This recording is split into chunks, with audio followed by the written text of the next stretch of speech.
सभी विद्यार्थियों को मेरा नमस्कार। प्यारे विद्यार्थियों, बेटा अतीत में दबे पाँव पाठ जिसके लेखक ओम थानवी जी हैं, वो आजकल हमारा पढ़ाया जा रहा है। यानी रिवीजन हमारा आजकल इस पाठ का हो रहा है। मैं आपको ऑलरेडी इस पाठ को क्लास में डिस्कस कर चुका हूँ। यानी आपकी ऑफलाइन क्लासेस में ये पार्ट जो है पहले ही पढ़ाया जा चुका है, तो आपका रिवीजन आजकल चल रहा है। हम लोग कल रिवीजन में पेज नंबर 41 तक पढ़ चुके थे। एक बार फिर बता दूं आपको, अतीत में दबे पाँव पाठ एक ऐतिहासिक पाठ है ये, जिसमें कि सिंधु सभ्यता के दो महानगरों, ऐतिहासिक महानगरों हड़प्पा और मोहनजोदड़ो के बारे में बताया गया है। यानी कि मेरे कहने का मतलब ये है, पाकिस्तान के सिंध प्रांत में जो स्थित हड़प्पन कल्चर यानी इंडस सिविलाइजेशन, हड़प्पा सभ्यता के बारे में इसमें बताया गया है। क्या क्या उस यात्रा में उन्हें मिला, क्या क्या दस्तावेज मिले, क्या क्या अवशेष मिले, इन सब का विवरण इस पाठ में ओम थानवी जी के द्वारा बताया गया है। मैं आपको पहले ही बता चुका हूँ, एक बार फिर बता रहा हूँ। यह उनका एक रिसर्च प्रोजेक्ट भी है, लघु शोध का विषय भी रहा है, जिसमें उन्होंने सब जानकारी हमें दी हैं। आपने देखा होगा किस प्रकार के वहाँ भले वो खंडर हैं पर ऐतिहासिक दस्तावेज हैं, और वहाँ पर मिली हुई कुछ चीज़ें आज भी हमारे दिल्ली संग्रहालय में मौजूद हैं। ये आपको आगे बताया जाएगा। कुछ बताया जा चुका है, कुछ आगे आपको पढ़ने को मिलेगा। तो चलो पढ़ते हैं। आज आप यहाँ पर डायग्राम देख भी रहे हैं, मोहनजोदड़ो का एक कुआं। ऐसे ही वहाँ पर एक बहुत अच्छे दस्तावेज मिले हैं, और 5000 साल पहले बसी हुई उस बस्ती में यह पाया गया कि वहाँ पर जो महानगर बसाए गए थे, महानगरों का निर्माण किया गया था, वह आज के महानगरों से भी उच्च कोटि के थे। ये सब हमने अब तक पढ़ा है। आगे पढ़ते हैं पेज नंबर 41 पे। ध्यान दें बेटा, इस सड़क के दोनों ओर घर हैं। किस सड़क की बात की जा रही है?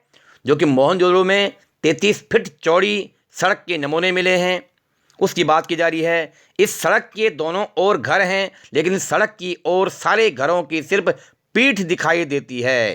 यानी जो सड़क 33 फीट चौड़ी सड़क की वहाँ जो नमूने मिले हैं, उसके जो आर पार घर बने हुए हैं उनकी सिर्फ पीठ दिखाई देती है। यानी गेट उस तरफ नहीं खुलता है, ऐसा ओम थानवी जी हमें बता रहे हैं।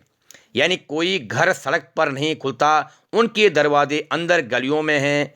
दिलचस्प संयोग है कि चंडीगढ़ में ठीक यही शैली 50 साल पहले काबूर जी ने इस्तेमाल की। एक काबूर जी जो है एक जाने माने फ्रांसीसी वास्तुविद थे। यानी कि लेखक ने यह हमें जानकारी दी है कि एक संयोग है कि ठीक इसी प्रकार की शैली का जो प्रयोग किया गया था चंडीगढ़ में 50 साल पहले। उन्होंने भी, काबूर जी ने भी मकानों के निर्माण में इस शैली का प्रयोग किया था कि मुख्य सड़क की ओर किसी भी घर का दरवाज़ा न खोले। आगे बता रहे हैं, वहाँ भी कोई घर मुख्य सड़क पर नहीं खुलता। आपको किसी के घर जाने के लिए मुख्य सड़क से पहले सेक्टर के भीतर दाखिल होना पड़ता है, फिर घर की गली में, फिर घर में। क्या काबूर जी ने यह सीख मोहनजोदड़ो से ली? क्वेश्चन मार्क है। लेखक का अनुमान है, ओम थानवी हमें बता रहे हैं, क्या चंडीगढ़ में मकानों के निर्माण करते समय, भवन निर्माण करते समय, महानगरों को बसाते समय काबूर जी ने, जो कि फ्रांसीसी वास्तुविद रहे हैं, उन्होंने क्या मोहनजोदड़ो से कुछ सीख ली होगी? क्या मोहनजोदड़ो का इतिहास पढ़ा होगा? ऐसा लेखक का अनुमान है, ओम थानवी जी हमें बता रहे हैं। कहते हैं कविता में से कविता निकलती है। लेखक कह रहे हैं जिस प्रकार कविता का निर्माण करने के लिए, कविता को लिखने के लिए पहले हमारे मन मस्तिष्क में, कवि के मन मस्तिष्क में विचार उत्पन्न होते हैं, कलाओं की तरह वास्तुकला में भी कोई प्रेरणा मानी मोटिवेशन, चेतन अवचेतन ऐसे ही सफ़र करती है। इन वास्तुकला के फील्ड में भी ऐसे ही व्यक्ति के मन में कुछ नक्शा घूमता है और वो फिर निर्माण कार्य करता है।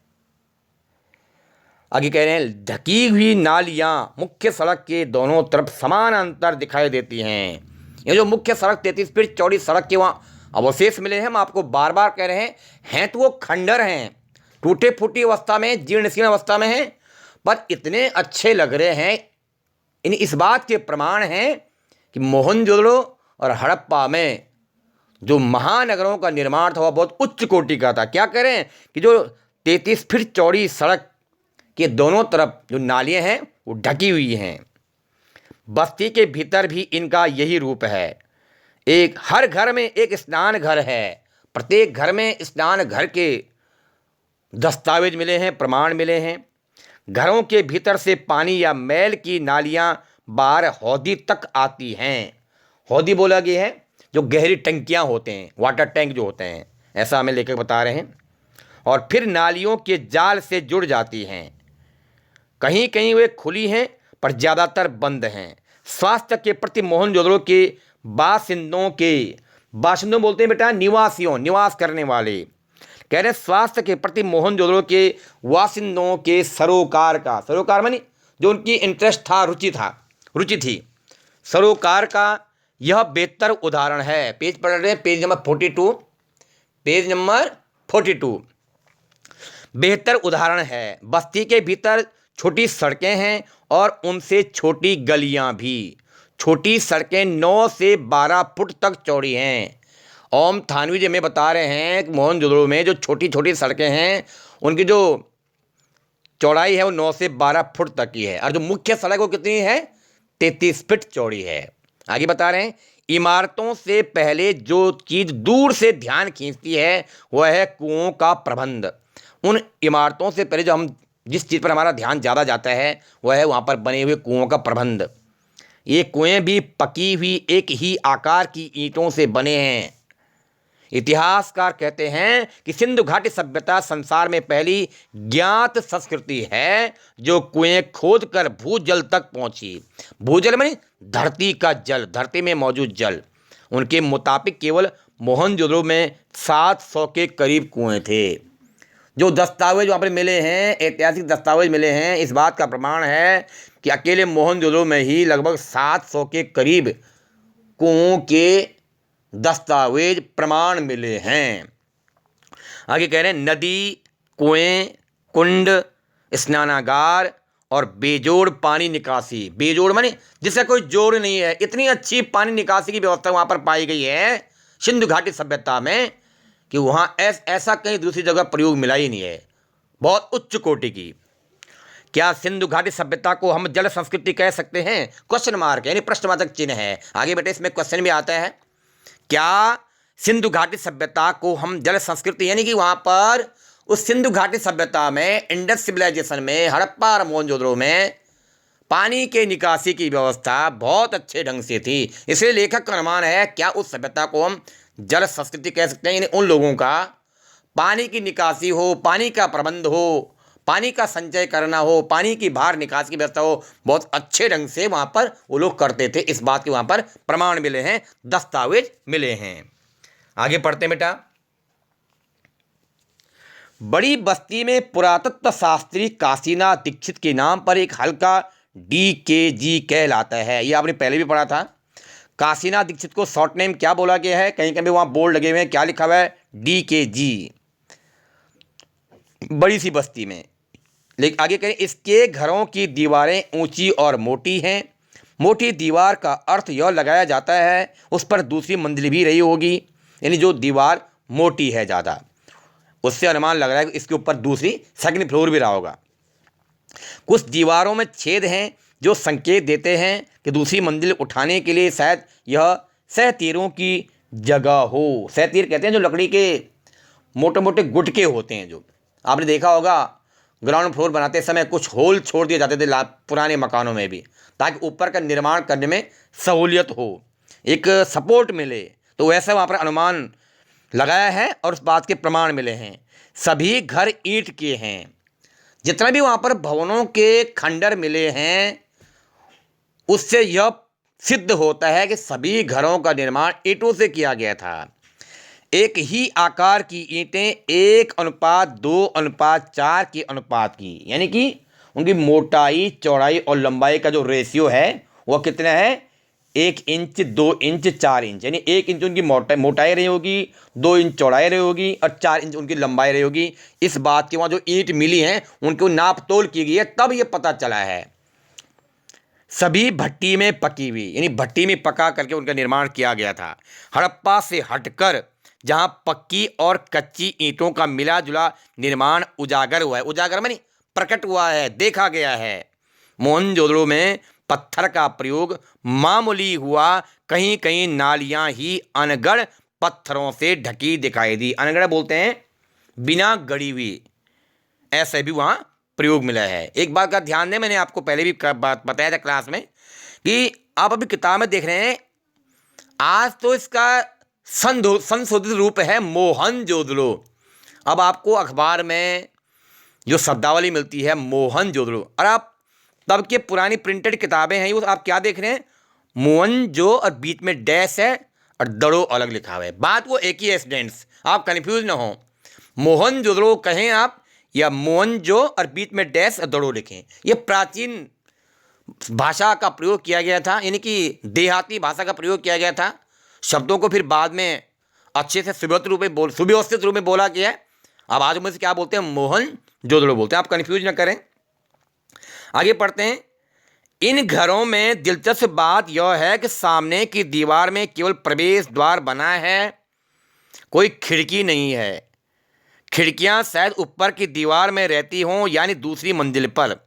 जैसे जैसे वहां पर दस्तावेज मिले हैं वही कहानी हमें यहाँ पर ओम थानू जी बता रहे हैं। अब आप आगे देखेंगे एक दो पैराग्राफ में लगातार कि घरों का डिजाइन कैसे होता था, खिड़कियाँ कैसी होती थी, प्रथम तल कैसे होता था, भूतल कैसे होता था, मानी ग्राउंड फ्लोर कैसे होता था, फर्स्ट फ्लोर कैसा होता था, क्या दस्तावेज मिले हैं, ये सब बताया जाएगा।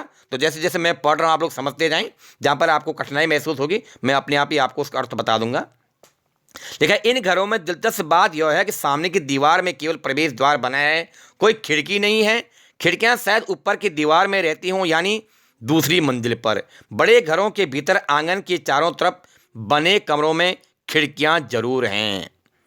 बड़े आंगन वाले घरों के बारे में समझा जाता, आंगन में जो बाहर ग्राउंड होता है हमारा, बड़े आंगन वाले घरों के बारे में समझा जाता है कि वहाँ कुछ उद्यम होता होगा। उद्यम में कुछ व्यवसाय, कुछ कार्य करते होंगे वो लोग।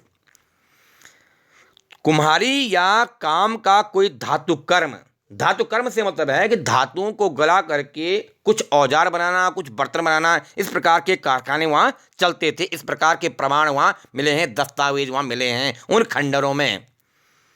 हालांकि सभी घर खंडर हैं, जो मैं आपको बता रहा हूँ सभी घर खंडर हैं, पर इतनी अच्छी अवस्था में है, मतलब जो खंडर भी हैं मजबूती के साथ खड़े हैं तो खंडर हैं, पर दिखाई दे रहे हैं कि यहाँ कभी बस्ती थी। और दिखाई देने वाली चीज़ों से हम सिर्फ अंदाज़ा लगा सकते हैं, हम भी पढ़ के अंदाज़ा लगा रहे हैं। जो ये इतिहास के बारे में और हिंदी साहित्य में हमें बताया जा रहा है, उसको हम भी पढ़ रहे हैं और हमें अतीत का ज्ञान हो रहा है। नाम भी इसी का इसलिए पढ़ा हुआ है, अतीत में दबे पाऊँ। घर छोटे भी हैं और बड़े भी, लेकिन सब घर एक कतार में पंक्ति में हैं। ज़्यादातर घरों का आकार तकरीबन 30 गुणा 30 फुट का होगा, जो उनका हिसाब है, मतलब नाप तोल है, बनाने का जो तरीका है 30 गुणा 30 फुट का होता है उनका। कुछ इससे दुगने और तिगुने आकार के भी हैं, कुछ घर उससे दुगने तिगुने आकार के भी हैं। जो घरों की लंबाई चौड़ाई है वो दुगनी तिगुनी भी है। इनकी वास्तुशैली कमोबेश एक सी प्रतीत होती है, माने कहीं कम है तो कहीं ज़्यादा है।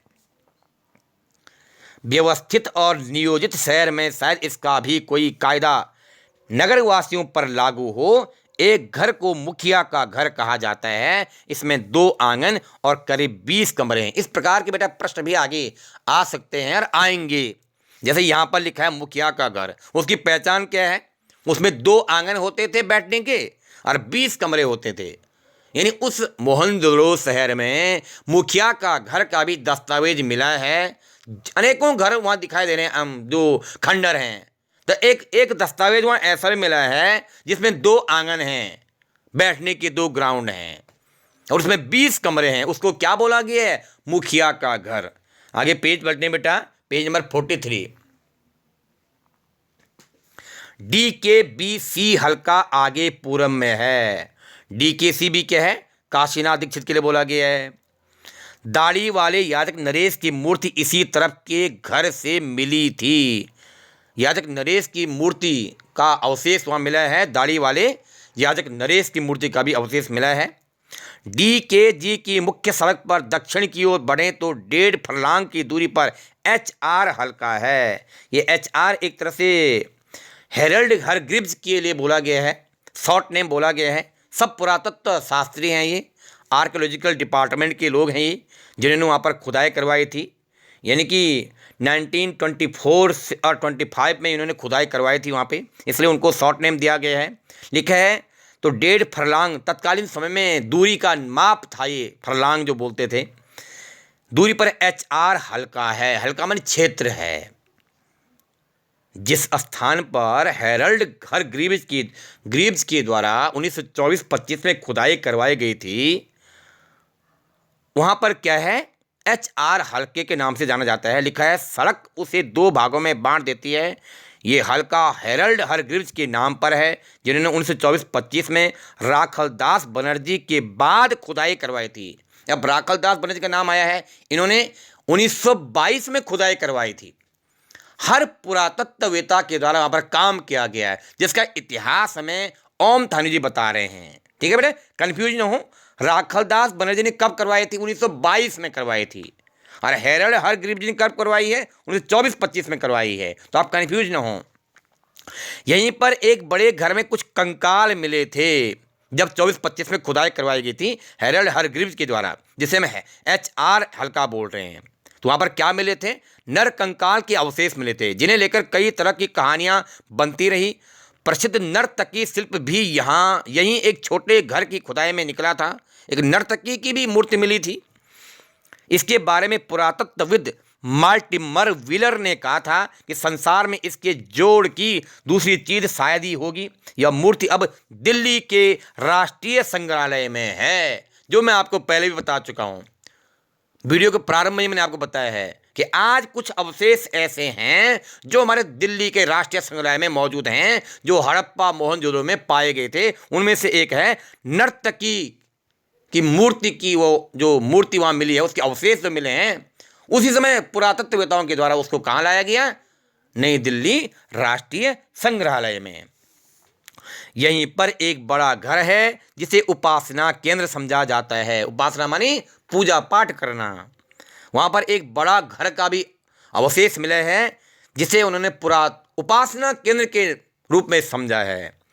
इसमें आमने सामने की 2 चौड़ी सीढ़ियाँ ऊपर की, लिखा है ब्रैकेट में ध्वस्त माने टूटी हुई हैं, मंजिल की तरफ जाती हैं।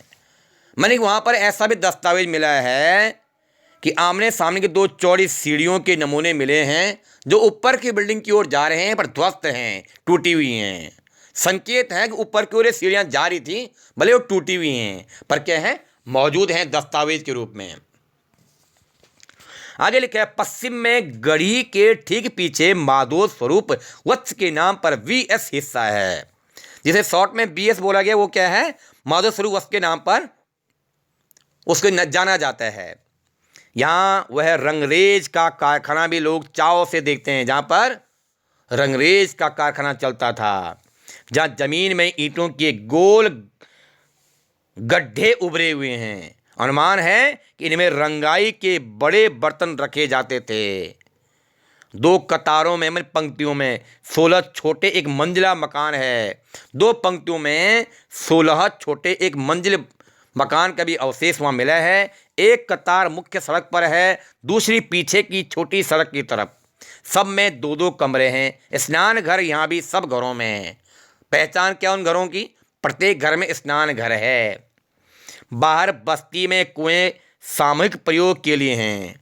जो बस्ती में क्या बने हुए, कुएं के भी नमूने वहाँ मिले हैं। ये कर्मचारियों या कामगारों के घर रहे होंगे। जैसे आजकल होता है गवर्नमेंट कर्मचारियों के लिए अलग से जो है निर्माण कार्य होता है, भवन अलग बनाए जाते हैं, ऐसे वहाँ पर भी दस्तावेज मिले हैं। कुछ कर्मचारियों के भवनों के भी अवशेष वहाँ पर मिले हैं। मोहनजोदड़ो में कुओं को छोड़कर लगता है जैसे सब कुछ चौकोर या आयताकार हो। नगर की योजना, बस्तियाँ, घर, कुंड, बड़ी इमारतें, ठप्पेदार मोहरें जिससे हम क्या स्टंप लगाते हैं, क्या ठप्पा लगाते हैं, चौपड़ का खेल, गोटियाँ, तोड़ने के बाट आदि सब, ये सब के सब वहाँ पर अवशेष के रूप में, दस्तावेज के रूप में मिले हैं। कुछ सब चौकोर हैं या आयताकार हैं, ऐसा हमें ओम थानवी जी बता रहे हैं। आगे पढ़ते हैं बेटा। छोटे घरों में छोटे कमरे समझ में आते हैं, पर बड़े घरों में छोटे कमरे देखकर अचरज होता है। अचरज मानी आश्चर्य होता है, ऐसा हमें लेखक बता रहे हैं। इसका एक अर्थ तो यह लगाया गया है कि शहर की आबादी काफ़ी रही होगी। दूसरी तरफ यह विचार सामने आया कि बड़े घरों में निचली, ब्रैकेट में लिखा है भूतल मानी ग्राउंड फ्लोर, भूतल मानी ग्राउंड फ्लोर, मंजिले में नौकर चाकर रहते होंगे। अनुमान है लेखक का, जैसे जैसे दस्तावेज मिले हैं तो वो कह रहे हैं कि हो सकता है ग्राउंड फ्लोर में नौकर चाकर रहते होंगे, वो निवास करते होंगे। ऐसा अमेरिकी नृतत्व शास्त्री ग्रेगरी पोसेल का मानना है। उन्होंने भी जो रिकॉर्ड मांगा है, कहाँ से मांगा है? अमेरिका के नृतत्व शास्त्री हुए हैं ग्रेगरी पोसेल, उन्होंने जो लिखा है वो उनको प्राप्त हो गया। वो उन्होंने हमें बताया है कि अनुमान के तौर पे ग्राउंड फ्लोर में नौकर चाकर रहते होंगे। बड़े घरों के आंगन में चौड़ी सीढ़ियां हैं। कुछ घरों में ऊपर की मंजिल के निशान हैं पर सीढ़ियां नहीं हैं। अब सीढ़ियां नहीं का मतलब क्या है? क्या अनुमान है? क्या पता लकड़ियां की सीढ़ियां प्रयोग की करते होंगे, जो आगे बता रहे हैं हमें लेखक। शायद यहाँ लकड़ी की सीढ़ियां रही हों। मानी लेखक हमें बता रहे हैं कि जो दूसरी मंजिल है, सेकंड फ्लोर में जाने के लिए सीढ़ियां हैं, वो जरूरी नहीं कहेंगे वो पत्थरों की मिली हैं। नहीं मिलने का मतलब क्या है कि हो सकता है वो लकड़ियों की सीढ़ियों के माध्यम से उनके सहारे ऊपर के मंदिर में जाते होंगे। शायद यहाँ लकड़ी की सीढ़ियां रही हों जो कालांतर में नष्ट हो गई। संभव है ऊपर की मंजिल में ज़्यादा खिड़कियां, झरोके और साज सज्जा रही हो। लकड़ी का इस्तेमाल भी बहुत संभव है पूरे घर में होता हो, ऐसा अनुमान है वहाँ मिले हुए दस्तावेज के आधार पर। क्या कि हो सकता है पूरे घरों में लकड़ी का ही उपयोग होता हो। कुछ घरों में बाहर की तरफ सीढ़ियों के संकेत हैं। यहाँ शायद ऊपर और नीचे अलग अलग परिवार रहते होंगे।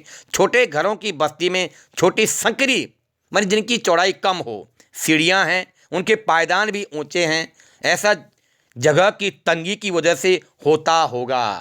मानी जहाँ पर जगह कम होती होगी वहाँ पर वो जो सीढ़ियाँ बनाते थे उनका चौड़ाई कम करते थे और पायदान ऊंचे होते थे ताकि जगह की कमी का उपयोग किया जाए, ऐसा लेखक हमें बता रहे हैं।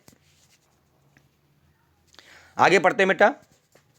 गौर किया कि मोहनजोदड़ो के किसी घर में खिड़कियों या दरवाजों पर छज्जों के चिन्ह नहीं हैं। आपने पुराने टाइम के घरों को देखा होगा, जैसे आजकल हमारे घरों के आगे अगर हम अलग सा कहीं प्लॉट लेते हैं, मकान बनाते हैं तो बरांडा आगे बनाते हैं हम, मतलब प्रथम तल के बाद। तो पुराने घर में क्या होता था, थोड़ा सा आगे खिड़कियों के बाद, जैसे आजकल हमारा सीमेंटेड बाहर होता है पोर्च, वैसे पूरे घरों में बाहर पत्थर का छज्जा होता था।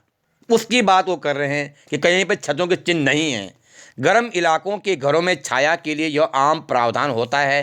क्या उस वक्त यहाँ इतनी कड़ी धूप नहीं पड़ती होगी?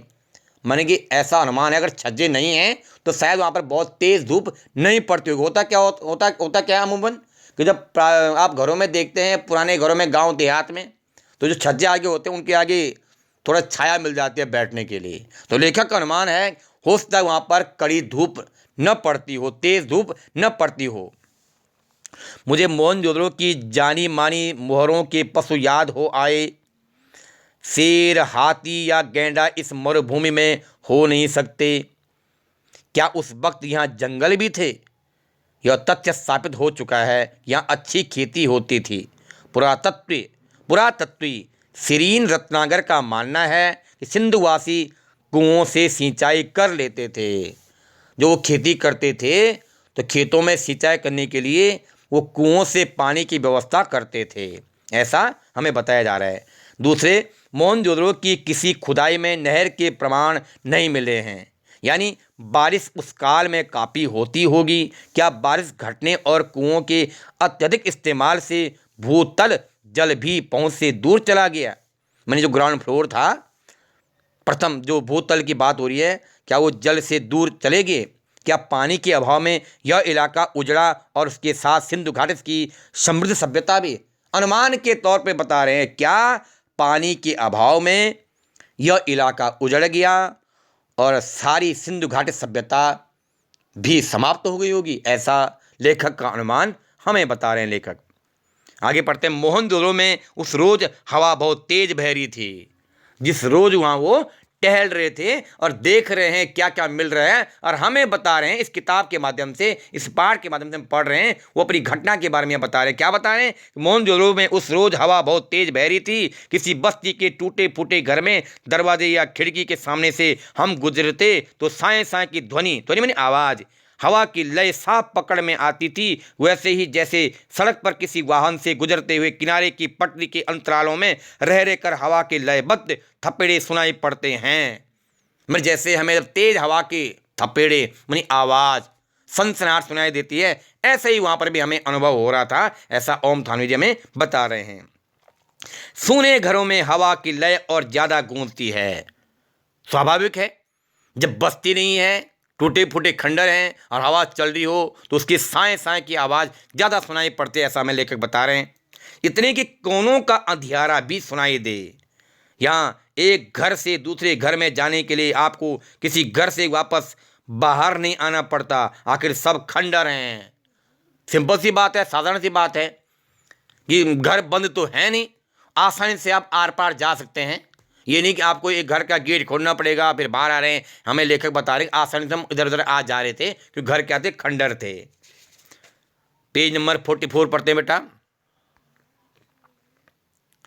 सब घर खुला है, अब कोई घर जुदा नहीं, अलग अलग नहीं है।